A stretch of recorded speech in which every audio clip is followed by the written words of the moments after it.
আসসালামু আলাইকুম। খেলা জগতের সব ইম্পর্টেন্ট খবরগুলো নিয়ে আমি চলে আছি আপনাদের সাথে। আশা করি আপনিও থাকবেন পুরো ভিডিও জুড়ে আমার সাথে। চলুন চলে যাই মূল খবরে। ক্যারিয়ারের বড় একটা সময় কাটিয়েছেন লিভারপুলে। ম্যানচেস্টার ইউনাইটেড ছিল ফিলিপ কুতিনহোদের চিরশত্রু। দুদিন পরেই বার্সেলোনার হয়ে কুতিনহো আবার মুখোমুখি হবে ইউনাইটেডের।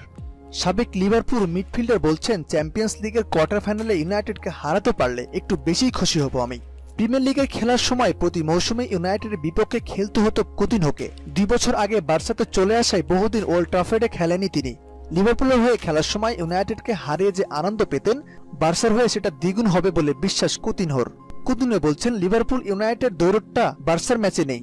তাও যদি আমরা ইউনাইটেডকে বিদায় করে দিই, তাহলে সাবেক লিভারপুল ফুটবলার হিসেবে আমি দ্বিগুণ আনন্দ পাবো। সাবেক লিভারপুল ফুটবলার হিসেবে লুইস সুয়ারেজ ও কুতিনহোকে ওল্ড ট্রাফোর্ডের দর্শকরা দুয়ো দিতেই পারে। কুতিনহো অবশ্য এসব নিয়ে ভাবছেন না। কুতিনহো বলছেন, সমর্থকদের আচরণে কিছু যায় আসে না, আমার লক্ষ্য ভালো খেলার। ইউনাইটেডের বিপক্ষে ম্যাচ সবসময় বিশেষ উপলক্ষ। লিভারপুলে থাকার সময় এটা ভালোভাবে উপলব্ধ করতে পেরেছি। বার্সা ইউনাইটেড ম্যাচে লিভারপুল সমর্থকরা কাতালানদের সমর্থক জানাবে, বিশ্বাস কুতিনহোর। কুতিনহো বলছেন, আমি জানি লিভারপুল সমর্থকরা আমাদের পাশে থাকবে। পরের রাউন্ডে হয়তো তাদের সাথেও বার্সা খেলা পড়তে পারে।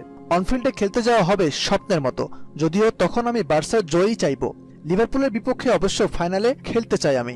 এই মৌসুমে সব টুর্নামেন্ট মিলিয়ে কুতিনহো বলে জাল জড়িয়েছেন 10 বার। বেশ কয়েকবার গুঞ্জন উঠেছিল মৌসুম শেষে হয়তো বার্সা ছাড়তে হতে পারে, সে গুঞ্জন উড়িয়ে দিচ্ছে কুতিনহো। কুতিনহো বলছেন, এই মুহূর্তে বার্সেলোনা ছাড়া আর কিছু নিয়ে ভাবছেন না তিনি বলছেন, এখানে আমি শিরোপা জিতেছি, দলে আমার মূল্য আছে, বার্সা বিশ্বের সেরা ক্লাব, আমি এর থেকে আর কি চাইতে পারি।